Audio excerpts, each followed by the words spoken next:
Bom, muito bom dia, sejam muito bem-vindos a esta segunda parte desta nossa conferência. Depois de uma primeira parte que foi essencialmente de apresentações, vamos iniciar um período de debate sobre o tema que nos traz cá, as práticas restritivas de comércio, para falar não só da evolução nacional e da perspectiva europeia, mas também para podermos aprofundar aquilo que julgamos muitos de nós, incluindo eu próprio, pode ser uma mudança muito importante na forma como nos relacionamos na economia. Nós andamos fixados, pelo menos desde há 2 anos, num catálogo daquilo a que chamamos ou convencionamos chamar de reformas estruturais, e esse catálogo que enaltece grandes mudanças na forma de funcionamento da economia inclui, e tradicionalmente citamos, reformas tais como as do Código Laboral, da Lei das Rendas, etc.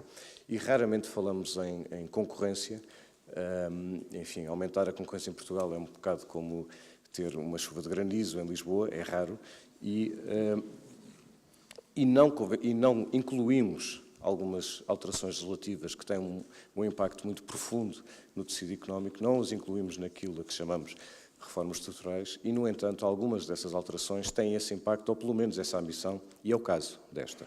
A alteração legislativa que vai entrar em vigor no próximo mês tem esse objetivo de mudar a forma como nos relacionamos dentro da economia, a forma como, nomeadamente no comércio, os operadores, os agentes económicos se vão relacionar, em princípio, para introduzir mais concorrência e, portanto, beneficiar o todo da economia, aumentar a prosperidade na economia e significa, em última análise, beneficiar os consumidores. Bom, é para falar deste tema e num formato de debate, e, portanto, debate significa que não trazemos apresentações, mas também que contamos com as perguntas da plateia e, nesse caso, basta que levantem as mãos, eu vou anotando, pedindo apenas por profilaxia que as perguntas sejam mesmo perguntas e não intervenções, perguntas aos nossos convidados, e é o que faremos então na próxima, na próxima hora. E os nossos convidados são o Dr. Pedro Portugal Gaspar, que é Inspetor-Geral da ASAI, o Engenheiro Eduardo Diniz, do Ministério da Agricultura, o Dr. Gonçalo Anastácio, da SRS Advogados, e o Dr. Miguel Sousa Ferro, da Faculdade de Direito da Universidade de Lisboa. Bom, vamos começar. Eu vou começar pelo Dr. Pedro Portugal Gaspar, a quem peço uma primeira abordagem, uma primeira opinião sobre aquilo que entende ser não só o impacto desta alteração legislativa, mas, sobretudo, qual vai ser o papel da ASAI nesta novidade e nesta alteração, ou posterior a esta alteração legislativa. Muito bom dia, muito obrigado pelo convite, bom dia a todos os participantes. E pedir-me, de facto, uma primeira leitura, se quisermos, sobre as consequências para a ASAI. Há pouco estava precisamente a dizer que realmente a ASAI tem aqui solicitações a muitos níveis, a diversos níveis. Ainda ontem tivemos mais uma, que depois apareceu aí nas notícias e que soube dela às 5 da manhã e, portanto, isto por dizer que realmente ainda falta um mês para este diploma. Não no sentido de dizer que não estamos a lê-lo, mas no sentido que ainda temos aqui algum tempo para aprofundarmos. De qualquer maneira, e centrando agora a questão com algum rigor, naturalmente, isto era só um ponto inicial, como o nosso moderador introduziu também o granizo, e darmos aqui alguma descompressão, no fundo, em termos de debate e de colóquio que aqui queremos. As vendas, o anterior diploma corria já pela ASAI, de facto, a respectiva fiscalização e, portanto, embora depois a aplicação das coimas, como sabem, corria pela Autoridade da Concorrência, temos aqui, de facto, um novo desafio que se coloca, que aliás, é uma matéria sempre muito discutida, não é? Em processo legislativo, se de facto o campo sancionatório deve estar todo com fiscalização, instrução e, consequentemente, a aplicação das coimas deve correr toda na mesma entidade ou não. Temos várias soluções que o legislador opta em vários setores, numas situações distingue, noutras não o faz. Neste diploma agora voltámos a ter uma unidade, digamos, deste mecanismo concentrado numa única entidade, no caso a ASAI. Mas a matéria, de facto, inicial, portanto, a matéria, se quisermos, de fiscalização, já corria realmente por nós, a inspeção em termos de terreno. A matéria agora, de facto, da instrução é um novo desafio. A primeira medida que tomamos é uma medida ainda cautelar, se quisermos, enfim, não aquela do artigo 8º, que essa depois será mais à frente, que será para outros destinatários, interna, no fundo. O que criámos, como sabem, a atividade da ASAI tem estrutura desconcentrada e, portanto, foi criar brigadas especializadas em cada uma das unidades regionais, portanto, Norte, Centro e Sul, e depois também ter aqui um elemento central em termos de instrução de processos. Portanto, afetamos já alguns recursos humanos, em termos exclusivos com formação nesta área, para fazer esse acompanhamento.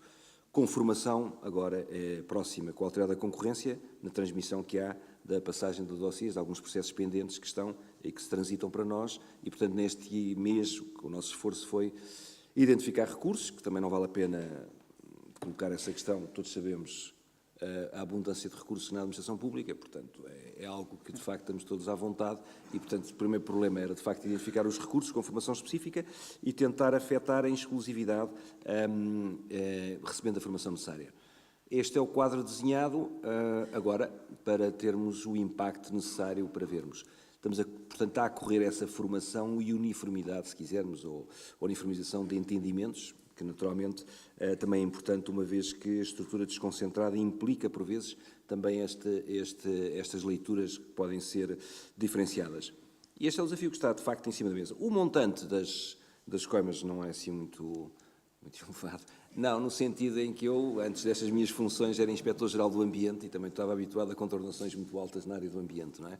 Como sabem, a legislação das contornações ambientais também corria por legislação própria e, portanto, também tínhamos montantes assim elevados. O que significa, e estes, portanto, neste aspecto que eu estava a dizer, que são interessantes. As outras, nós temos aqui, de facto, sancionamento contornacional do regime geral, que esse aqui vai estar completamente desatualizado, baixíssimo, não é? Não é que esteja apologista dos valores altos, eu estou a dizer que não me assusta esses valores, até porque o que significa é que isto vai parar tudo em impugnações judiciais, portanto, estamos a afundar grande parte delas, portanto, temos tempo também para mastigar o diploma, não é? Isto é, o que também é importante, no sentido que há que aferir aqui se a leitura da administração é correta ou não, se de facto a ponderação depois dos valores em causa caberá naturalmente às entidades judiciais, o que de facto é uma salvaguarda para todos, para a própria administração, note-se, e também, de facto, como é evidente para o agente económico e para ter um sentido, de facto, nivelador. Aquilo que pondera um setor da administração que acha que é o valor principal, naturalmente que a entidade judicial faz uma ponderação em bloco e com outros valores a considerar. E, portanto, isso, tranquilidade absoluta nesse aspecto, mas parece-me que está a caminhar claramente, quando se lê aqui os montantes do artigo 10º, isto é claramente o convite, já percebi que vai ter a sequência da impugnação normal. Mas, como digo, mas até acho que é importante, numa primeira fase, de aferir o diploma, da interpretação das normas aqui, de facto, mais controvertidas, que haja esta salvaguarda, como é evidente, e é assim, portanto. De facto, há aqui uns poderes também interessantes aqui do 8º, daquelas medidas cautelares, também tinha uns, na altura que foi do ambiente, também tinha umas prerrogativas especiais, de facto, umas suspensões logo imediatas, com os perigos, na altura de quase catástrofes ambientais. Aqui não são catástrofes ambientais, podem ser outras matérias quase de estado, de limite da concorrência. Enfim, também penso que tem que haver, naturalmente, sempre bom senso, matérias que têm que ser mastigadas muito antes de se poder pensar. O que significa, em duas palavras, o diploma abre, de facto, uma matéria de intervenção da administração com mais prerrogativas de mando, se quisermos, o que implica, naturalmente, quem anda nestas funções também perceber que tem um dever reforçado de fundamentação, de legitimidade e de bom senso e, portanto, é neste aspecto que a ASAI irá naturalmente enquadrar esta matéria. E daí esta atenção com o quadro parque de recursos, mas uma atenção reforçada neste ponto e de ter muita cautela, de facto, naturalmente, no evoluir disto, no acompanhamento, naturalmente, e de ver com os agentes económicos. E também faço alguma expectativa para ver, em termos de agentes económicos, de facto, da autorregulação, para ver como é que funciona, que é uma medida interessante aqui do diploma, para ver até que ponto é que também vai funcionar esse mecanismo. Tem um inconveniente, isto da autorregulação, é que eu sim perco 10% da receita das coimas, mas acho que vale a pena, que vai dar também uma maturidade em termos de ver como é que os setores se vão, de facto, organizar. Portanto, alguma observação importante que vai ser ajuizado da nossa parte nesta primeira fase. Enfim, eu, como pontapé de saída, se quiser, já revelei mais ou menos alguma estratégia interna da Casa, mas isto é a transparência da administração nesse aspecto. Muito bem, muito obrigado pela primeira intervenção. Está ótimo e vamos precisamente com esta abertura continuar esta primeira ronda, pedindo ao engenheiro Eduardo Diniz que se pronunciasse exatamente sobre quais são, enfim, não apenas os objetivos, mas sobretudo quais são as possibilidades que na sua opinião, esta alteração vai introduzir na atividade económica. Muito obrigado. Também aproveitava para agradecer o convite da Centromarca para estar presente nesta sessão. Eu começava para a parte do agroalimentar, que de certa forma foi um pouco precursora ou um pouco incentivadora para que este tipo de legislação aparecesse, e tal não é por acaso, e começava só para fazer algum contexto para se entender como é que também se chegou até este ponto, e tem muito a ver quer com algumas questões que se passam a nível europeu, como tivemos a ocasião também de ouvir dos oradores no início deste debate, como também tem a ver também com como se tem passado as relações comerciais ao nível do agroalimentar que têm passado no nosso país. E há 4 pontos que eu destacava. Um tem a ver com a própria evolução dos mercados. Foi muito falada a questão da crise das commodities em 2008, que veio fazer uma grande pressão sobre o setor agroalimentar. Outra questão tem a ver com a própria modernização do retalho. Esta legislação era de 93, o primeiro hipermercado foi em 85, convém recordar. Em 1993 não chegava a 30% do comércio agroalimentar que passava através das grandes superfícies. Atualmente ultrapassa os 80%, com 2 grupos a terem quase 50% do mercado, e, portanto, obviamente que estava extraordinariamente desatualizado face à dinâmica que o mercado teve. Outra questão tem a ver com a evolução das políticas públicas, particularmente a política agrícola comum, que ao longo de várias reformas, particularmente desde 92, tem vindo a ter reformas a uma média de em 5 anos, e que foi desmantelando particularmente os mecanismos muito interventivos e distorcedores de mercado, orientando muito mais os produtores para os sinais de mercado. E o que isto fez foi um certo desvinculamento que a indústria tinha para com a produção, ou seja, uma vez que a produção tinha preços garantidos, isso de repente desapareceu, e por outro lado, aquilo que eu acabei de falar, entre a indústria e o retalho tendo-se concentrado muito mais, houve aqui também uma quebra de outro elo, e portanto isto também foi bastante complicado. E por outro lado, o próprio modelo de negócio. Nós, em 93, quando este diploma foi criado, ainda estava longe as taxas de inflação que temos hoje em dia. O negócio era muito feito à base do diferencial e de ganhos financeiros dos grupos de distribuição, e com a entrada no euro e com a nossa taxa de inflação determinada pela Alemanha, acabamos pelos grupos de grande distribuição terem perdido aqui uma margem que iam buscar através unicamente de questões financeiras, e gerou e contribuiu para alguma conflitualidade que passou a existir no setor. Isso não é algo que tenha sido unicamente no setor agroalimentar, mas com maior pressão por esta revisão das políticas públicas que eu acabei de dizer, mas fez com que o agroalimentar, dadas as suas características, a grande atomização da produção que tem, por muito que façamos políticas de concentração da produção, que é um fator político e uma prioridade na parte da agricultura, obviamente que será muito difícil de haver aqui um equilíbrio totalmente a par.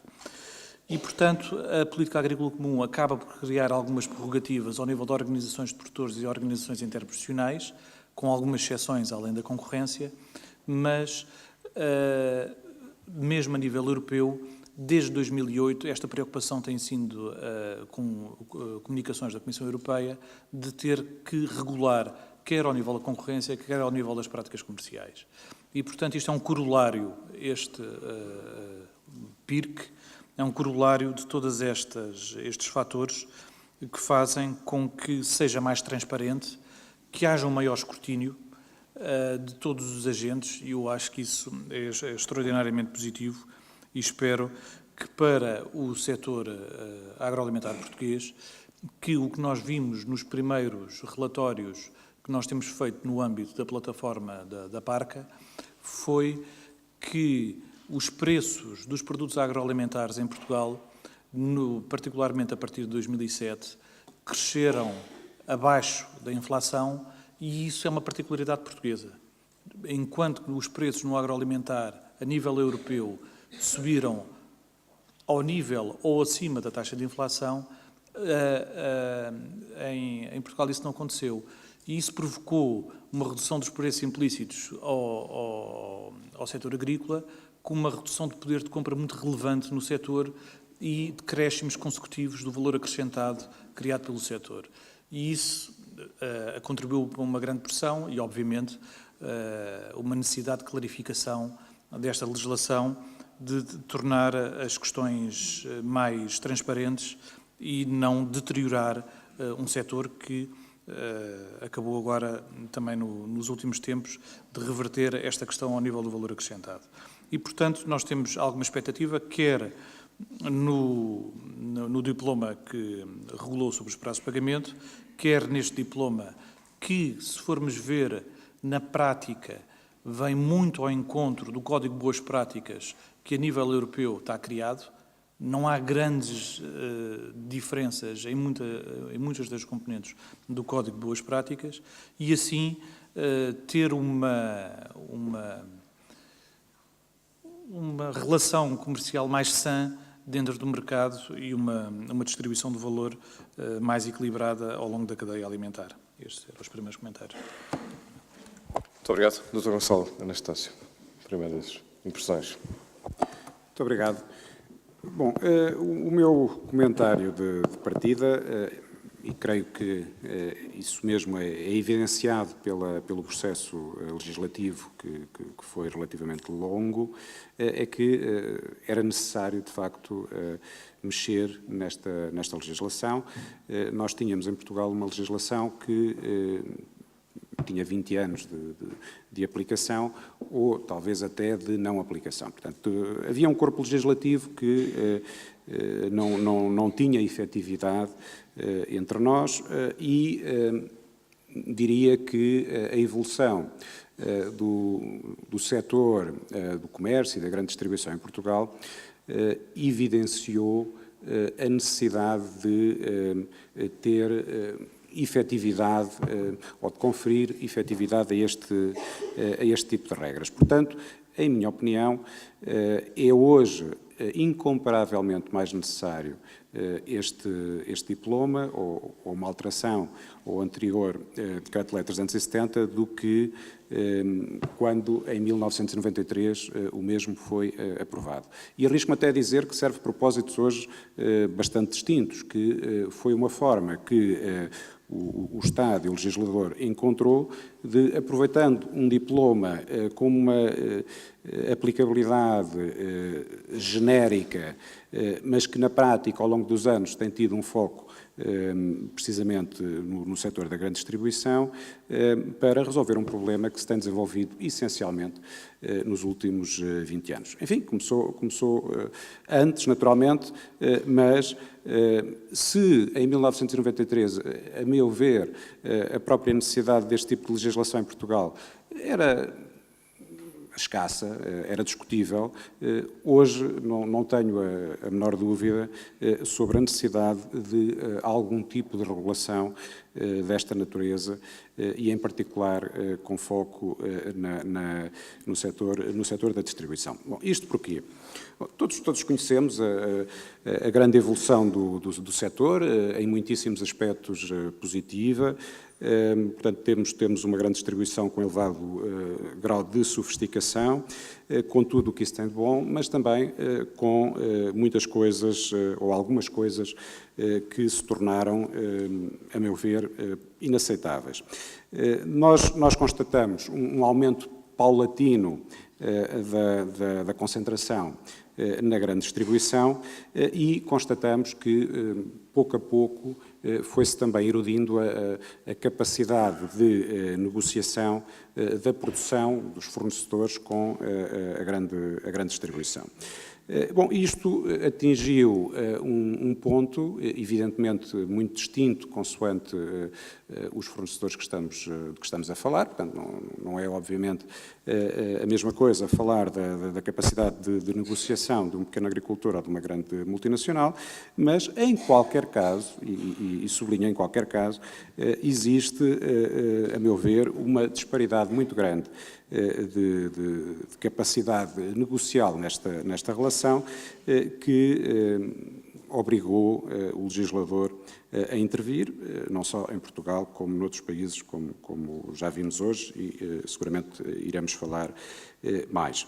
Bom, isto tem também um contexto nos últimos anos que me parece que também impulsionou na prática a iniciativa legislativa, que é um contexto de crise da produção nacional, do seu setor primário, de uma importação crescente e massiva de produtos consumíveis e também muito, não só em Portugal, mas pela Europa e pelo mundo, o desenvolvimento, à medida que se desenvolve a realidade das marcas de distribuidor, o desenvolvimento também de um conflito de interesses inevitável de um mesmo estabelecimento ou de uma mesma insígnia entre os produtos de marca própria que comercializa e os produtos de marca de produtor. Conflito a nível de posicionamento, de marketing, mas também, obviamente, a nível dos preços que pratica, dos preços que escolhe para o consumidor e, consequentemente, das margens distintas que escolhe para os seus próprios produtos, portanto, marca de distribuidor, e para os produtos concorrentes, diretamente concorrentes, de marca de produtor. Portanto, isto criou uma série de problemas no mercado que ninguém pode iludir, estão aí, e que o legislador entendeu que careciam de resposta. Esta resposta legislativa tem também uma razão que se prende com a incapacidade que o direito da concorrência tem demonstrado até este momento, entre nós, mas não é algo, digamos, específico da nossa autoridade da concorrência, portanto, internacionalmente nós temos assistido a essa realidade e a própria intervenção aqui da Comissão Europeia, creio que também demonstra isso. Tem havido uma incapacidade do direito da concorrência em resolver este problema e, portanto, podemos discutir as razões, mas constata-se que não tem sido um mecanismo apto para fazer face a estes problemas. Isto, aliás, apenas de parênteses, são temas que podemos talvez desenvolver, creio que tem algum interesse, mas, por exemplo, questões como relativamente a este aspecto que eu referi das margens, não vi até hoje discutido com profundidade por parte dos economistas de concorrência e creio que há um grande déficit de análise por parte dos economistas nestas matérias, a nível da definição do mercado relevante, se efetivamente estamos a falar dos mesmos mercados quando diferentes grupos de distribuidores têm margens completamente distintas para os mesmos produtos. Ou seja, um problema que existe também, a meu ver, e que tende a agravar-se, e que esta iniciativa legislativa também, de alguma forma, visa visitar, é a questão da disparidade de forças crescente também dentro da própria distribuição, entre os distribuidores com maior cota de mercado e com menor cota de mercado. Havendo margens completamente distintas entre os vários distribuidores, será que estamos aqui a falar do mesmo mercado de produto? Como todos sabem, um dos elementos centrais da definição do que é o mercado relevante é precisamente o preço. E, portanto, é até um pouco estranho que nunca se tenha analisado verdadeiramente esta questão e tirado daí algumas consequências a nível de limitação do mercado relevante. Outra questão, enfim, provocatória para início de conversa, tem-se tendido a colocar exatamente na mesma perspectiva as cotas de mercado da distribuição e as cotas de mercado da produção. Portanto, eu ouço com alguma frequência o argumento, bom, mas a produção tem cotas de mercado máximas de 20 e tal % e nós temos produtores com cotas de 60%, de 90%, a concentração é muito maior no lado da produção. Eu francamente, espanta-me que os economistas não tenham, mais uma vez, devidamente olhado para este tema, porque isto claramente não cola com a realidade. Quer dizer, eu creio que não há ninguém nesta sala que com honestidade possa dizer que é a mesma coisa ter 20% na distribuição ou ter 20% na produção. Quer dizer, o poder de mercado que está em causa é completamente diferente. Quer dizer, não é um pouco diferente, é totalmente distinto. Não há nenhuma empresa, por muito poderosa que seja na produção e por cotas de mercado mais elevadas que tenha, que possa, no seu perfeito juízo, prescindir de um canal que representa 10 ou 15% das suas vendas totais. Isto seria uma medida de gestão pouco enfim, aconselhável, e basta olhar à nossa volta, isso não acontece, e para além do mais, teria como consequência colateral de que a sua força negocial perante os restantes distribuidores sairia, obviamente, fragilizada, porque ainda iria depender mais deles. Bom, portanto, isto coloca, a meu ver, de forma clara, a necessidade de tomar algumas medidas e, portanto, podemos agora ver se as que foram tomadas são as mais corretas, o que é preciso fazer a seguir, etc. Eu tenho também assistido ao argumento do intervencionismo excessivo. Portanto, este tipo de iniciativa legislativa constitui um intervencionismo excessivo e inaceitável no princípio da autonomia privada.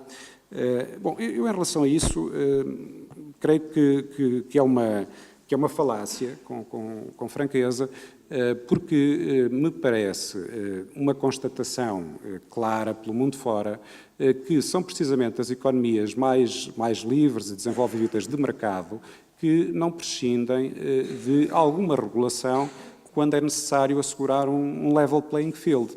E, sem surpresa, mas por muito que custa, enfim, aos arautos desta tese do intervencionismo excessivo, o primeiro país na Europa que interveio de forma bastante clara e, como vimos, através da sua adjudicator na exposição que foi projetada, foi precisamente o Reino Unido, que é o símbolo máximo do liberalismo económico na Europa. Portanto, para haver mercado livre é preciso haver um mínimo de regulação e de condições que assegurem precisamente que os vários atores no mercado têm a capacidade de livremente agir nesse mercado. Bom, mas para além do Reino Unido, que foi talvez o primeiro na Europa, depois as iniciativas sucederam-se.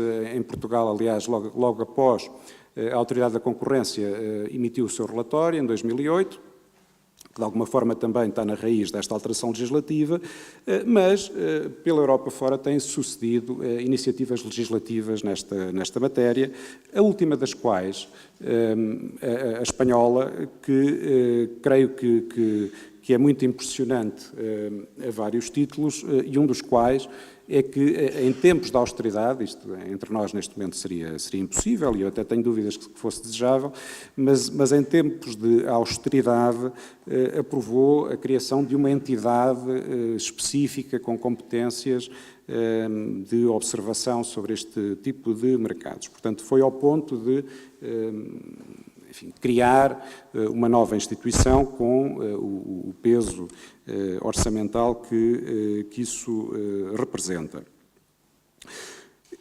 O aspecto que tem sido mais controverso com esta nova legislação, na prática, creio que é o limiar de coimas que foi escolhido pelo legislador. Isto a par de, enfim, críticas do ponto de vista mais técnico, legislativo. Mas creio que a questão central e a que tem estado mais presente na imprensa tem sido precisamente a do limite de 2,5 milhões para as grandes empresas em termos de coimas. A propósito disto, eu gostaria de referir que chegou a estar em cima da mesa a possibilidade, houve propostas nesse sentido, de as coimas serem em função do volume de negócios. Ou seja, tal como no direito da concorrência, podermos ter um limiar de coima diferente consoante o volume de negócios da empresa em causa. O que me parece, em tese, por princípio, um sistema mais justo, precisamente porque temos, quer do lado dos produtores, quer do lado dos distribuidores, empresas com dimensão completamente distinta e que, portanto, seria talvez uma solução mais justa. O legislador adotou o método clássico, portanto, de um limiar máximo igual, embora mitigando isto pelo fracionamento entre empresas de categoria diferente, portanto, as grandes empresas é que têm o máximo de 2 milhões de euros e, portanto, grandes empresas, estamos a falar de empresas com mais de 250 trabalhadores, com mais de 50 milhões de faturação. Portanto, este aspecto parece-me que é aqui o essencial, a par de outro tipo de mecanismos, como a possibilidade de medidas cautelares e de sanções pecuniárias compulsórias.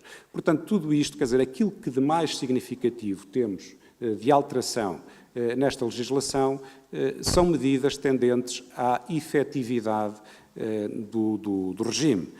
Portanto, mais do que os ajustes que foram feitos nas vendas com prejuízo ou nos outros institutos jurídicos em causa, o que está em causa é conferir a um corpo legislativo efetividade de aplicação, o que me parece, com franqueza, a situação normal e expectável num Estado de Direito. Quer dizer, Portugal tem, como alguns países do sul da Europa, com demasiada frequência, convive bem com a existência de regras que depois não são aplicadas.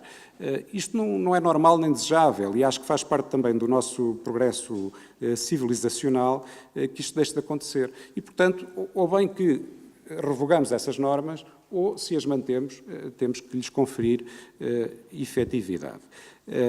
E, portanto, surpreende-me que haja declarações públicas como se a existência por exemplo, da venda com prejuízo, que é o instituto mais referido, fosse uma novidade, quando, na verdade, é algo perene, como regra, enraizado em Portugal há muitos anos, como, aliás, na generalidade dos nossos mais importantes parceiros comerciais, em Espanha, em França, na Alemanha, em Itália. Portanto, isto não é nada de bizarro, não é nada de estranho, não é nenhuma novidade. A novidade é que as sanções passaram a conferir efetividade a esta norma. Portanto, pode-se defender ou não a existência deste tipo de normas, mas já me parece mais estranho dizer que é uma novidade, porque antes, simplesmente, como não tinha uma sanção com grande poder dissuasor, se calhar havia uma tendência para ignorar a norma e agir como se ela não existisse. Bom, em relação aos problemas legislativos, e só para terminar o meu apontamento, às questões de interpretação, quer dizer, qualquer novo diploma, e este em particular, eu creio que vai ter uma série de questões jurídicas complexas para dirimir.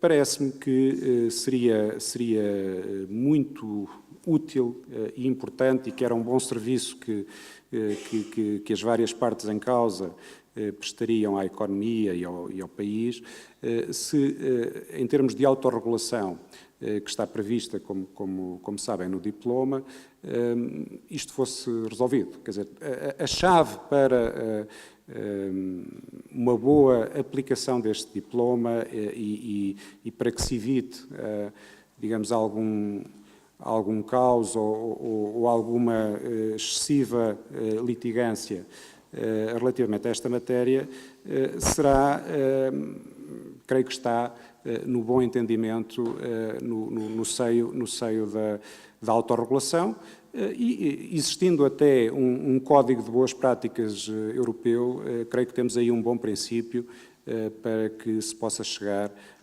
a um bom entendimento. Bom, como todos perceberam, e enfim, alguns conhecem, outros não, a minha posição, eu gosto sempre de fazer a minha manifestação de interesses, é a de alguém que tradicionalmente tem trabalhado como advogado no lado da produção, mas creio que, enfim, pelo menos tentei fazer a minha análise o mais objetiva e desapaixonada da realidade e, portanto, termino com este meu repto a que esta segunda fase da autorregulação possa ser feita de uma forma muito construtiva e consequente. Muito obrigado. Dr. Miguel Sousa Ferro, a grande alteração é, de facto, o valor das coimas? Vai funcionar? Não é. Antes de mais, Sr. Inspetor-Geral, Sr. Diretor, ilustres convidados, senhoras e senhores, é um prazer estar aqui a falar a esta audiência. É um prazer, mas é também uma tarefa muito onerosa. Desde logo porque é incrivelmente difícil discutir este tema em qualquer fórum deste género, porque partimos de duas perspectivas tão opostas. Há claramente dois campos com perspectivas tão opostas sobre este diploma que, como em qualquer discussão desse género, se torna quase risível o tipo de discussão que se estabelece. Eu não consigo, como felicito o Dr. Gonçalo Anastácio por ter feito, eu não consigo ter uma discussão desapaixonada deste diploma. Eu acho, como académico, analisando este regime, que qualquer análise desapaixonada é uma análise que ou tem um mérito extraordinário por trás, que me escapa, ou não está verdadeiramente a detectar todos os problemas do regime, pelo menos na perspectiva jurídica, não sendo eu especialista sobre a medição do impacto económico. Digo eu que é difícil discutir este problema porque se juntaram, nas discussões, isso verifica-se inevitavelmente, se juntaram num único tacho muitos temas que estão englobados e regulados neste diploma e que não podem ser discutidos em conjunto. Tipicamente, na defesa do novo regime, o que se ouve é falar na proteção dos pequenos agricultores, na proteção do setor primário, os problemas de desequilíbrio do poder negocial, e essas são preocupações legítimas que faz todo o sentido que o legislador intervenha para corrigir. O problema é que, se analisarmos ponto a ponto o regime, vamos ver que, na verdade, muitas destas normas, muitas das proibições que são agora impostas, não perseguem esse objetivo, ou se o pretendem prosseguir, no meu entender, não o conseguirão alcançar. Desde logo, houve esta dificuldade de comunicação do diploma, dificuldades essas que não passaram sem vários sinais de alerta. Enfim, com algum humor, um governo de centro-direita a apresentar uma proposta de lei que é aplaudida pelo Partido Comunista é surpreendente. Assim como é surpreendente ouvir uma intelectual também de centro-direita, professora de Direito, defender que a liberdade contratual não tem proteção na Constituição. Portanto, são posições de base que, enfim, poderão desde logo suscitar algumas dúvidas. Depois, temos a dificuldade de olhar para um regime que, no meu entender, só terá verdadeiramente dois vencedores. Por um lado, as empresas estrangeiras que concorrem em Portugal, já voltei a esse ponto, e, por outro lado, os advogados, que são claramente os grandes vencedores da nova legislação e os quais felicito desde já. Bem, eu acho que ficou relativamente claro na parte da manhã que esta legislação não tem o mesmo objetivo, não persegue os mesmos objetivos que o direito da concorrência. E isso foi refletido tanto na apresentação do Sr. Presidente da Autoridade da Concorrência, como na própria apresentação da representante da Comissão Europeia. Pretende-se, no fundo, redistribuir o bem-estar ao longo da cadeia distributiva, garantir que chega mais valor à parte inicial da cadeia do que até agora se verifica. Portanto, são preocupações de justiça redistributiva que são legítimas. Mas implementaram-se essas preocupações num diploma que regula muitas coisas que são para além desse âmbito. Estamos a falar da regulação de todas as relações comerciais em Portugal, não apenas com os pequenos agricultores, embora haja normas específicas só para esse setor, agora no novo diploma. Mas a generalidade das normas aplica-se a todas as relações comerciais. E eu passei os últimos 4 ou 5 dias a analisar o diploma e a única conclusão que eu vos posso dizer é que ainda não o consegui compreender. Já fui tentando escrever páginas, as páginas foram crescendo, comecei a usar single spacing porque já me estava a sentir mal do número de páginas e é de facto muito complicado perceber-se algumas das soluções que são consagradas. Enfim, obviamente não vamos ter tempo para uma análise exaustiva, por isso, e vamos ter tempo no debate para as questões que mais vos preocuparem, mas alguns exemplos. Âmbito de aplicação. Porquê é que estamos a discriminar negativamente as empresas nacionais? Primeiro, ninguém sabe o que é uma empresa estabelecida em Portugal. Enfim, estabelecida deve ser a sede. Mas porquê é que o regime só se aplica às empresas estabelecidas em Portugal? Isto tem 2 efeitos extraordinários. Primeiro, as empresas de outros Estados-membros, já não a de Estados terceiros, mas as empresas de outros Estados-membros que concorram em Portugal estão mais privilegiadas que os portugueses. Solução inovadora. Depois, as empresas portuguesas que concorrem no estrangeiro também concorrem em desvantagem, porque a lei tem efeitos extraterritoriais, de acordo com a sua letra.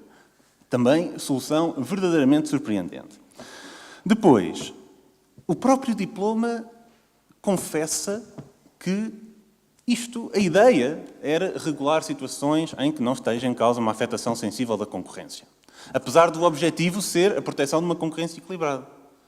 Pois bem, se se pretende regular situações, e não é isso que resulta das normas, isto está no preâmbulo, mas se se pretende regular situações em que não haja uma afetação sensível da concorrência, ou seja, em que o efeito é negligenciável, como é que estas restrições de liberdades fundamentais são constitucionais? Esse é um debate que se terá de ter e que, enfim, não vou agora entrar em mais detalhes. O debate da constitucionalidade vai se estender não só às proibições, mas também às próprias coimas. Essa discussão ter-se-á no concreto, perante coimas específicas que venham a ser aplicadas, que poderão ou não entender-se ser excessivas, isso terá que ser decidido, mas é uma discussão que também se pode ter em abstrato, porque uma norma que fixa a possibilidade de uma coima que varia, agora já não me lembro exatamente do número, mas varia 600 vezes entre a coima mínima e a coima máxima. Quando o Tribunal Constitucional já veio dizer que coimas que variam, enfim, a jurisprudência não é absolutamente assente quanto a este ponto, mas temos pelo menos um exemplo de um acórdão que diz que uma coima que varia 500 vezes entre o mínimo e o máximo viola o princípio da legalidade. Portanto, há também uma discussão em abstrato a ter sobre a constitucionalidade das coimas. Depois, substitui-se a expressão agente económico por empresa. Também ninguém vai saber o que é que isso vai querer dizer, porque não estamos no âmbito do direito à concorrência. Portanto, por outro lado, enfim, a interpretação sistemática, creio eu, que nos vai conduzir à conclusão que mais valia-se ter deixado agente económico, porque vai dar tudo ao mesmo, não é? E que soluções diferentes teriam mesmo resultados absurdos, do género não estar proibida as vendas com prejuízo a cooperativas, coisas deste tipo. Bem, depois, outras alterações que, enfim, poderiam chamar a atenção. O grande desafiado por esta lei vai ser a ASAI, creio eu. E dou desde já os meus pêsames ao Sr. Inspetor-Geral pelo o trabalho que terá que ter com os mesmos ou menos até recursos humanos do que tinha anteriormente. Não será certamente uma missão fácil, porque a partir de agora, e aliás, como já foi chamada a atenção pelo Sr. Presidente da Autoridade da Concorrência, a partir de agora a ASAI tem que ser uma especialista em direito da concorrência. Não só para aplicar aquelas 2 normas que o Presidente da Autoridade da Concorrência já referiu, mas também porque vamos ter aqui uma outra discussão que é assustadora, para mim, pelo menos. Estamos perante um concurso aparente ou um concurso efetivo de normas. Já ouvimos que algumas destas proibições vão preencher o tipo de controle nacional deste diploma e o tipo de controle nacional do direito da concorrência. Os tipos. O que é que acontece nesses casos? A empresa apanha coima até 2,5 milhões de euros e depois apanha uma coima da Autoridade da Concorrência? Estamos perante um concurso efetivo ideal? Não há ne bis in idem? É complicado. Os objetivos perseguidos são diferentes. Portanto, dizia que ne bis in idem tecnicamente não há. Mas então estamos a punir o mesmo comportamento 2 vezes para proteger 2 objetivos distintos e com coimas astronómicas. A isto acresce a dificuldade que, mesmo que cheguemos à conclusão que não estamos perante um concurso efetivo, estamos perante um concurso aparente, o resultado é que o Sr. Inspetor-Geral terá a missão extraordinária de perceber quando é que o direito da concorrência está a ser violado para perceber se pode atuar ou não. E se decidir que não pode atuar, e a Autoridade da Concorrência decidir que isto também, na verdade, não é uma violação. É concursos negativos, concursos positivos. É uma confusão.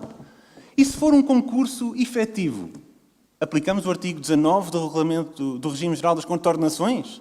Como? Se é uma autoridade que aplica uma coima e a outra autoridade que aplica a outra, talvez, talvez não.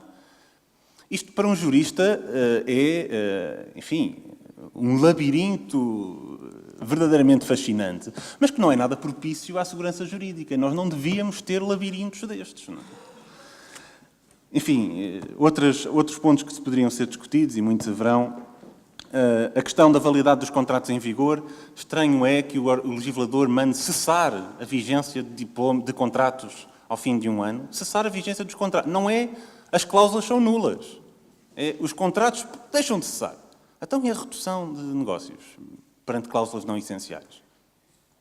Muito bem, os contratos deixarão de cessar. Condições discriminatórias. Enfim, também aqui o Sr. Inspetor-Geral terá que determinar se as condições discriminatórias são proibidas pelo direito da concorrência. Porquê? Porque só se forem proibidas pelo direito da concorrência é que serão proibidas por este diploma. Esta, como muitas outras alterações, foram introduzidas já após a fase do anteprojeto e, eventualmente, teriam beneficiado de alguma discussão pública. Ao nível da transparência das condições de venda, temos algumas alterações. Vão claramente suscitar-se dúvidas em saber o que é que está abrangido por segredo comercial, como é que se conjuga esta norma com o dever de proteger e o direito de proteger o segredo comercial. E depois, enfim, vou acabar com a venda com prejuízo para não continuar, até porque eu acho que a cláusula, as normas que proíbem as práticas abusivas, as cláusulas abusivas, até nem é mais preocupante. Na venda com prejuízo temos dificuldades que, enfim, não vão certamente dar muitos estudos, mestrados, espero eu, teses de doutoramento, quem sabe. Saber o que é que significa alterar agora para termos em conta um preço unitário. Saber como é que se vai dar relevância aos pagamentos e que pagamentos. Saber o que é que significa exclusivamente relacionados com a transação. Bem, claramente o rapel, agora já não há dúvidas, não é? Mas outras dúvidas haverão. Como é que nós vamos calcular o preço de venda, e houve aqui alterações significativas desde o anteprojeto para agora, o preço de venda que nós passamos agora a ter indicações sobre como calculá-lo, só vamos ter que atender a descontos para um determinado produto, portanto, se são descontos para uma globalidade de produtos ou para produtos indeterminados, não relevam. Depois, a minha norma preferida do diploma inteiro, preferida como académico, que gosta de pensar sobre estas coisas, não como pessoa preocupada sobre o impacto na economia. O número 5. Os descontos, supostamente o número 5 tinha a ver com os descontos em cartão, não é? Para serem usados no futuro. Eu não sei o que é que o legislador queria dizer, mas claramente não disse o que queria dizer. Qualquer coisa se passou. Seria fácil escrever, talvez, qualquer coisa do género: os descontos concedidos para serem utilizados posteriormente serão tidos em conta no produto com base no qual se concedeu o desconto. Eu vendo o desconto, eu vendo um produto, é independente, eu vou considerar o desconto, quer eu o dê já ou quer eu o dê depois. Isso seria simples. Mas não foi isso que o legislador disse. O legislador disse que temos que ter em conta esses descontos na quantidade total dos produtos vendidos nos 30 dias antes desse produto. Eu juro, passei o dia inteiro de ontem a tentar perceber o que é que isto queria dizer. Peço-vos a qualquer pessoa na audiência que tenha compreendido, por favor, informe-me. Eu ainda não consegui compreender o que é que esta norma quer dizer. Ou melhor, não consigo compreender como é que se pode implementá-la com efeito útil e sem conduzir a resultados que não podem ser os desejados. E, por fim, outra norma que não deixará de ser constitucionalmente surpreendente, a ideia de que uma empresa pode ser sujeita a pagar uma contraordenação, ainda por cima dos valores que é, por causa de um erro numa fatura de um fornecedor. Pode pedir a correção do erro, se o fornecedor não corrigir o erro, ou não corrigir o erro dentro do prazo fixado na lei, contraordenação para o retalhista ou para o revendedor que não tem qualquer culpa no erro que foi realizado. Mais outra surpresa, de entre muitas, e enfim, por agora fico por aqui. Muito bem. Bom, depois desta primeira ronda, melhor é pegarmos as coisas e irmos embora, porque Sr. Inspetor-Geral tem que salvar isto. Isto vai funcionar ou não? A ASAI está preparada para o que aí vem, não apenas em quantidade de recursos, como já foi aqui sublinhado, mas pela alteração de trabalho que esses recursos vão ter face àquilo que é hoje a atividade mais tradicional da ASAI. Enfim, isto não se trata de uma inspeção de prateleira, não é? Vai funcionando?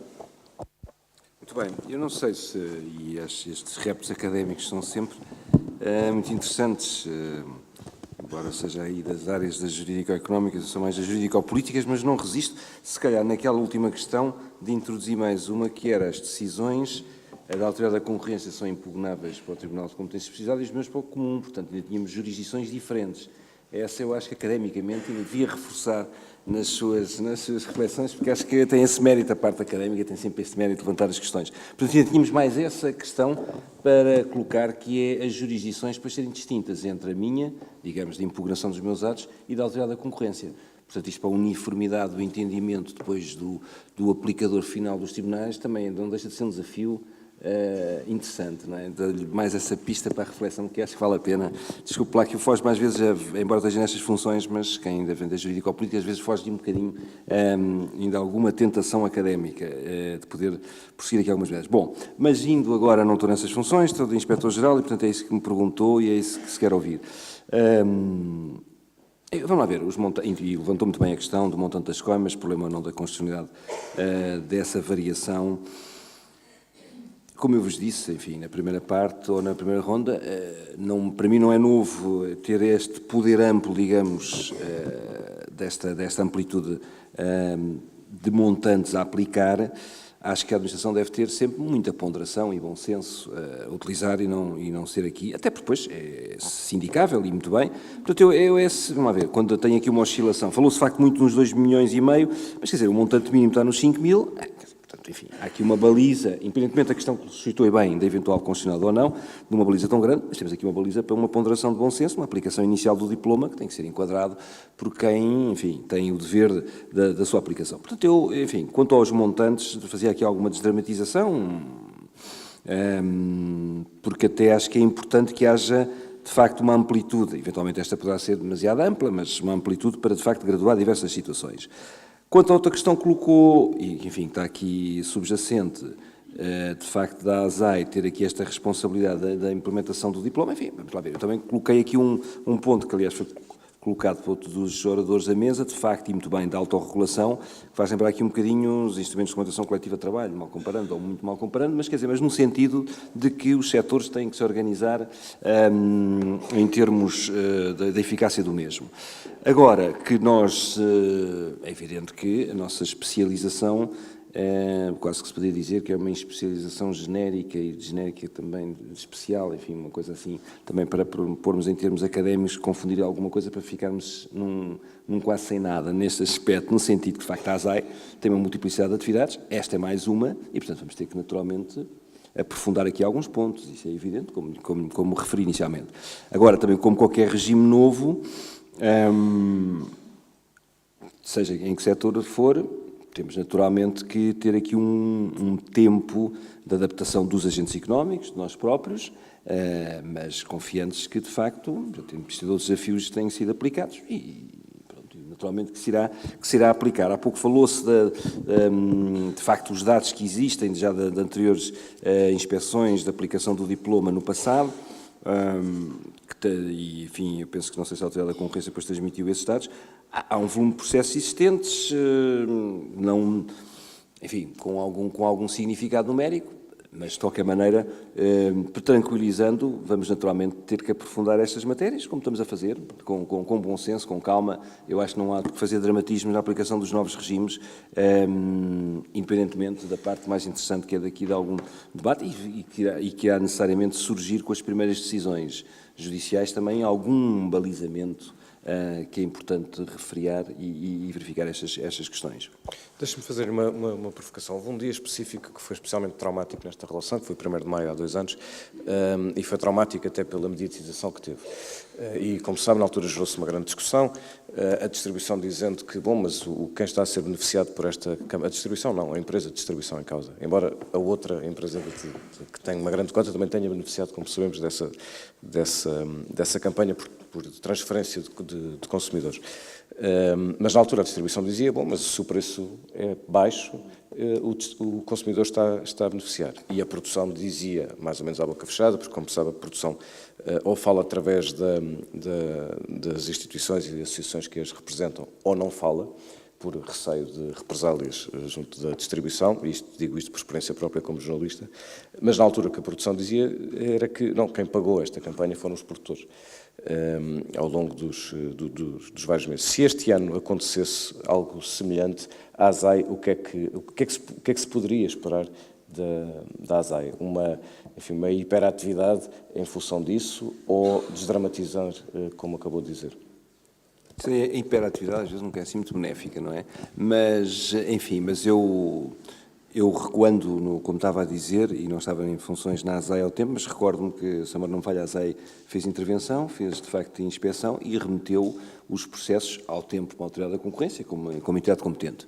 E, portanto, agora aqui uma questão semelhante, temos que naturalmente, se já o fizemos no passado, em termos de inspeção, teríamos naturalmente que, enfim, agir, penso que nos moldes semelhantes. Isto é, teremos agora aqui com a vantagem ou não, que é também outro debate, da unidade, digamos, organizacional das diversas fases estar na mesma entidade. Portanto, fiscalização, instrução, aplicação da coima, está tudo agora concentrado na ASAI e, portanto, consequentemente, teremos a oportunidade de verificar e quando o diploma entrar em vigor, veremos como é que será a nossa atuação nessa matéria. Só então 1 de março ou 20 e tal de fevereiro, portanto, veremos nessa altura se haverá ou não atividade inspectiva em concreto.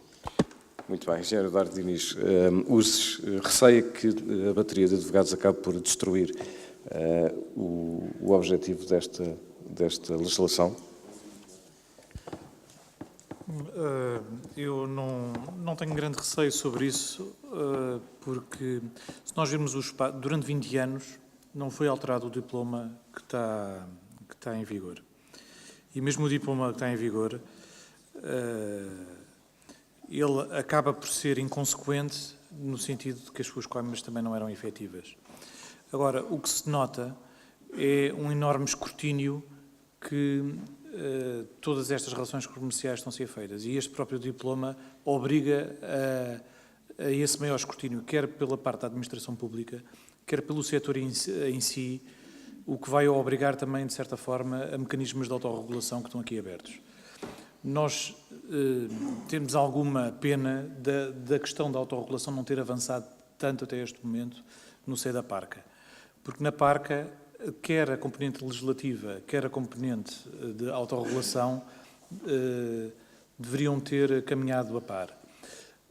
Mas, de certa forma, algum lamber das feridas do setor produtivo implicou, e numa questão de confiança e de gestão e dos conflitos e de como é que acabam por se delinear as políticas públicas, fez com que tivesse que haver uma relação de confiança ao nível de algo que desse uma baliza legislativa que desse confiança ao setor.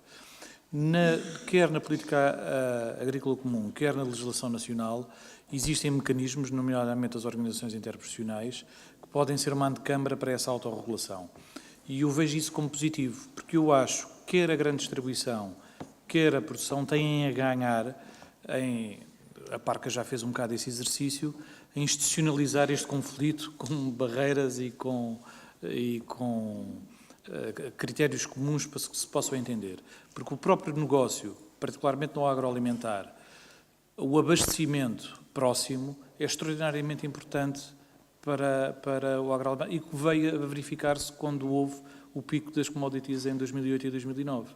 E, portanto, as guerras comerciais que existem, quer no segmento final, quer entre a produção, e naturais entre a produção e a grande distribuição, ganham que hajam aqui algum equilíbrio nesta questão.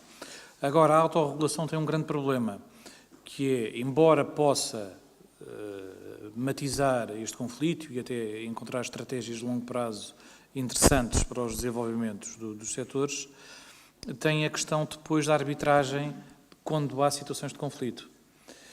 E há aqui vários juristas que depois podem falar sobre isso. A ideia do provedor, eu acho que tem grandes limitações. Centros de arbitragem, se calhar, podem ter outros benefícios. Mas, caso não existisse, a anteriori, qualquer efeito dissuasor sobre conflitos e práticas comerciais muito negativas, a autorregulação tem dificuldade de aparecer no nosso país de uma forma mais efetiva. Nós vimos aqui a apresentação sobre o Reino Unido e sobre instituições mesmo concretas só para esta questão das groceries e com as funções que foram concentradas, quer ao nível inspectivo, de recomendações, aquilo é um interprofissional, ao mesmo tempo que é um centro de arbitragem, ao mesmo tempo que é uma ASAI, quer dizer, tem aquelas competências e mais algumas todas centradas numa pessoa, com uma pequena equipa de 20 pessoas. E na autorregulação isso vai ser muito difícil, penso eu, com a legislação que nós temos. Agora, isto é um passo que tem aqui, melhor ou pior regulado, e aí os juristas e os académicos podem com certeza melhorar o diploma, tem aqui alguns conceitos e alguma listagem de práticas comerciais desleais feitas de uma forma muito que introduz transparência no setor. E, portanto, o acréscimo desse escrutínio eu acho que é muito bom para o setor, porque está toda a gente mais atenta. E se isto passar a ser uma litigância enorme que obrigue a rever este diploma e a torná-lo mais efetivo, que assim seja, mas que não haja um diploma de 93 que ninguém cumpre, que é uma legislação meramente pedagógica e que depois há danos colaterais sistemáticos sobre o encerramento de empresas e sobre e práticas mesmo muito complicadas. Eu penso que, pelo menos, há um escrutínio muito elevado por várias instituições e várias associações que fazem com que esta questão tenha que ser regulada. Dr. Gonçalo Anastácio, disse há pouco que a autorregulação precisamente é aquilo que pode prevenir a litigância.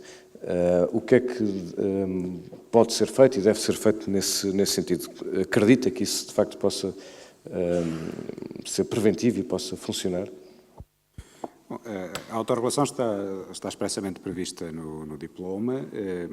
Alguma coisa é suposto acontecer. Agora, entre o mínimo insuficiente ou um cenário de autorregulação, um código de boas práticas que efetivamente cria uma mais-valia no funcionamento do mercado, que reduza a litigância potencial, que crie melhores condições de funcionamento do mercado, vai uma grande distância.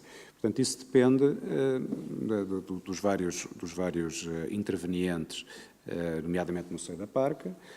Creio que é importante, e daí ter lançado esse repto, que se chegue a um cenário que não seja minimalista, precisamente para que as coisas possam funcionar bem e que possamos ter aqui um salto qualitativo. Se me permite, há 2 ou 3 pontos para trás que acho que vale a pena comentar. Relativamente à intervenção do Dr. Miguel Ferro, o meu primeiro ponto é mais uma questão, é mais uma interrogação, sinceramente, é um ponto que tenho em aberto, mas creio que é pertinente. Não sei se serão apenas os 2 grupos que referiu que ganham com a questão do diploma e das vendas com prejuízo. Admito a possibilidade de, mesmo no seio da grande distribuição, pelo menos uma parte destas medidas, e no caso da venda com prejuízo, poder ter alguma função de equilíbrio, de level playing field, entre os vários players da grande distribuição. Mas é uma provocação que lanço ao auditório, na medida em que poderá ser assim, na medida em que, obviamente, quem terá mais condições para aguentar situações de venda com prejuízo serão aqueles que têm maior rentabilidade e maiores margens. Por outro lado, também são aqueles que conseguem extrair melhores preços dos seus fornecedores. Portanto, há este elemento que talvez não seja despiciando em termos de assegurar level playing field em termos de concorrência no mercado. Relativamente à constitucionalidade das normas, embora eu partilhe uma série de preocupações sobre a interpretação do diploma, e que o Dr. Miguel Ferro expôs muito bem, creio que há dois pontos em que talvez se reflita mais o facto de a nossa experiência de trabalho neste setor ser em campos distintos, opostos. Um é a constitucionalidade das coimas, o outro é a questão da ASAI. Em relação à constitucionalidade das coimas, eu francamente não vejo que seja uma questão. E arrisco-me aqui a dizer que isso não acontecerá, não há questão nenhuma de constitucionalidade, porque se assim fosse também as coimas de direito da concorrência, que vão até 10% do volume de negócios, seriam inconstitucionais. E para mais temos outras áreas com este tipo de moldura sancionatória, onde a questão da constitucionalidade nunca foi afirmada pelos nossos tribunais superiores. Portanto, não creio que seja uma questão. Em relação à ASAI, eu sempre defendi a mudança para a ASAI, a Autoridade da Concorrência sempre defendeu a mudança para a ASAI. Creio que foi uma mudança relativamente consensual, pelo lado, pelo menos, de quem quer a aplicabilidade efetiva deste tipo de normativo regulatório. Não vejo que seja um problema por uma razão, desde logo, que acho que é claríssima e que encerra o assunto. Até ao momento, desde que foi criada a Autoridade da Concorrência, esta autoridade emitiu 4 ou 5 decisões de abuso de posição dominante apenas.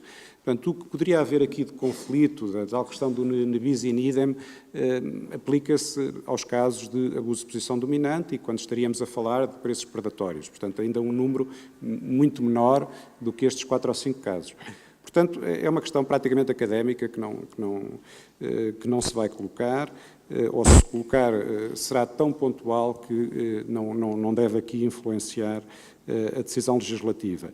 A escolha da ASAI, que eu, aliás, omiti, era suposto ter referido, mas que me passou naquilo que foi mais importante nas alterações neste diploma, creio que, de facto, a transferência para a ASAI encaixa precisamente na efetividade a conferir a estas normas. Portanto, como disse, a grande alteração neste diploma é essa da efetividade e a transferência para a ASAI, a par com as coimas, com as sanções pecuniárias compulsórias, com as medidas cautelares, está precisamente totalmente enquadrada nessa maior efetividade que se quer conferir.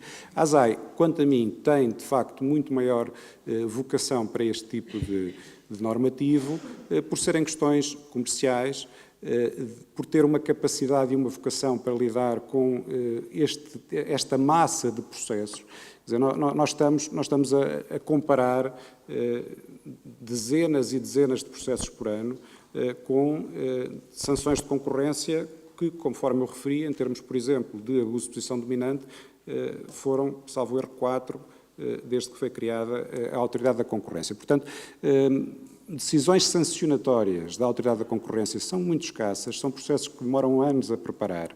Não é, obviamente, isso que se pretende de um diploma desta natureza. O que se pretende são sanções rápidas, de interpretação relativamente clara e de efetividade de aplicação. Pronto. E, portanto, a ASAI parece-me que foi, de facto, a escolha adequada neste sentido. Agora, há que complementar com a autorregulação. Vamos ver do que é que os atores do sistema são capazes. Sr. Miguel Ferro, concorda que a transferência de competências ou de efetividade para a ASAI que vai tornar aquilo que se pretende mais efetivo?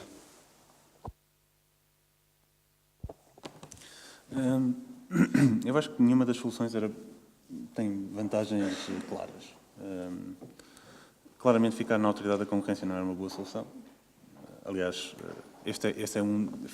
aliás, já escrevi sobre isso, é uma situação caricata de vermos uma autoridade pública a querer abdicar de poderes. Assim o foi com a Autoridade da Concorrência. De qualquer dos modos, a ASAI tem esta missão que ficará nos ombros do Sr. Inspetor-Geral, que exercerá certamente com mais convicção do que aquela que tinha vindo a ser exercida pela Autoridade da Concorrência, que nunca teve, e declaradamente, nunca teve uma grande paixão pelo diploma, e, portanto, nesse sentido, a transferência acho que faz todo o sentido. A verdade é que isto suscita problemas de segurança jurídica e de compatibilização entre os dois regimes, que só os tribunais poderão resolver e que, ainda por cima, como o Sr. Inspetor-Geral já chamou a atenção, não serão os mesmos tribunais a resolver, ou nenhum tribunal poderá ser chamado a resolver estas dúvidas ao mesmo tempo. Portanto, em geral, concordo com a transferência, mas acho que os desafios são extraordinários e que terá que imperar, como estou certo que imperará, o bom senso. Sr. Inspetor-Geral, já falámos aqui de uma série de preocupações. Eu queria lhe perguntar qual é que me preocupa mais. Posição dominante, contratos, cláusulas abusivas, preços predatórios, enfim, já falámos de uma série de comportamentos no âmbito das práticas restritivas do comércio. Em que tipo de conflitos é que acredita que se vai ter de concentrar-se mais? Eu aí peço desculpa, mas não vou particularizar. Enfim, há aqui... não porque tenho sempre aqui uma certa dificuldade de, com isto, evidenciar aquilo que vai ser o nosso esforço inspectivo, não é? Isto é, se eu dissesse que desconto, a parte dos descontos em cartão, preços predatórios, um destes temas que enunciou e bem, de facto era o que mais me preocupava, ou das duas uma. Também podia utilizar isto um bocadinho como despiste, mas estávamos aqui num gato e rato complicado, não é? E, portanto, ou era para despistar e, portanto, estava bem preparado aí, portanto, pensavam que eu não estaria, ou vice-versa. Eu tenho tido este princípio no meu mandato, que é não comento depois questões em particular que possam evidenciar, de facto, qualquer estratégia fiscalizadora da entidade. E, portanto, o diploma é realmente complexo, é vasto, já aqui foi dito, levanta problemas de interpretação, de estudo, que estamos atentos e que iremos aprofundar, naturalmente, e ninguém pode ter a pretensão ou presunção de que resolve tudo logo de uma assentada, porque das duas uma, ou porque não percebeu nada, ou porque é completamente inconsciente. Portanto, acho que das duas coisas temos de ter um bocadinho de noção e, tranquilamente, com bom senso e com serenidade, vamos, de facto, analisá-lo e ver. Tendo atenção, naturalmente, às tendências dominantes do mercado, não necessariamente posições, mas às tendências que, de facto, se evidenciam na aplicação disto. E, claro, e o volume de suscetibilidade e de reclamação e de percepção que temos daquilo que pode ser a avaliação que fazemos, de facto, de onde existe ou em que situações existe maior problema, maior índice, de facto, de insatisfação. É um bocadinho neste quadro que temos que atuar, sendo certo que a montante temos que ter o estudo técnico, naturalmente, mas também, possivelmente, e muito bem, com litigância, sempre com posições divergentes, que é o que é mais estimulante na vida, porque senão isto seria também muito enfadonho de ser inspetor para ninguém impugnar decisões e, portanto, tranquilamente, não é? Uma das suas primeiras frases há pouco foi precisamente isto vai parar tudo em impugnações judiciais. Mas aí era pelos montantes, não é? Porque aí, naturalmente... Engenheiro Eduardo Diniz, há um diploma que encaixa neste e que já é possível, enfim, que já tem aplicabilidade há algum tempo, que é o dos prazos de pagamento, e que já é possível medir o seu impacto e se de facto cumpriu ou está a cumprir aquilo que se pretendia ou não. É possível já fazer uma análise da aplicabilidade dos prazos de pagamento e, portanto, também perceber de que forma é que isso se encaixa nestas alterações que vão agora entrar em vigor?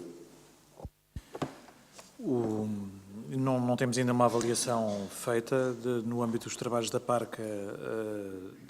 Está previsto também agora para 2014 começar a fazer a avaliação das várias iniciativas que foram sendo tomadas, de uma perspectiva mais de conhecimento e de conversa com agentes do setor.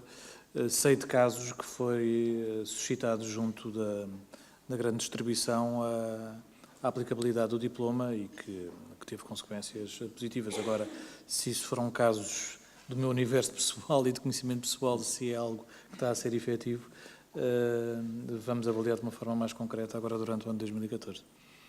Já agora, alguém na mesa tem opinião sobre este assunto, só para terminar?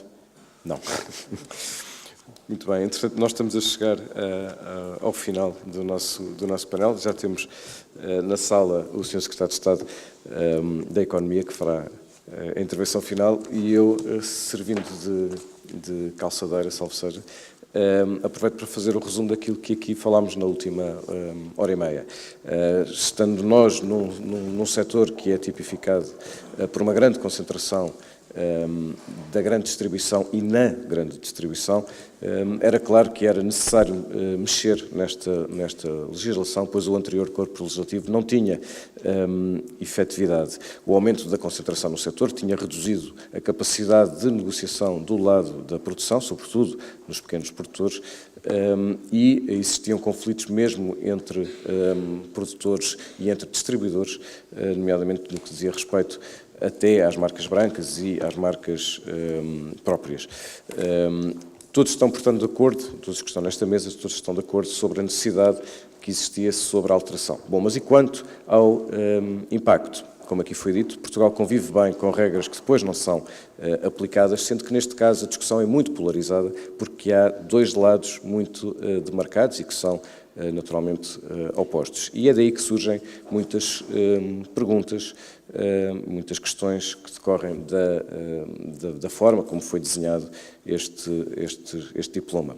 Há críticas, há aspectos legislativos concretos, a limitação. Uma das limitações que aqui foi referida é a das coimas, embora haja um aumento muito significativo, foi questionado se o valor máximo é suficientemente alto para que seja dissuasor para os grandes operadores, isso não seria mais efetivo, em vez de um valor absoluto, definir uma limitação em percentagem das vendas. Existem também problemas legislativos em que fazem com que a chave do diploma, assim aqui foi dito, seja a autorregulação, porque é isso que pode prevenir a litigância. Quem vencerá? Aqui foi dito, primeiro, os advogados, e segundo, as empresas estrangeiras, mas também, talvez, haja vencedores entre os próprios grandes players de distribuição. Os riscos estão na falta de segurança jurídica, mas a verdade é que a transparência é reforçada e a própria litigância pode vir a melhorar a lei. O que também fica claro é que, além do valor das coimas, há um papel essencial que é atribuído à ASAI, que, também aqui foi dito, tem mais convicção ou mais vocação para estes processos do que a Autoridade da Concorrência, assim seja, e que, portanto, a atividade económica beneficie não apenas a relação entre distribuição e consumidores, mas entre produção e distribuição. Meus senhores, muito obrigado.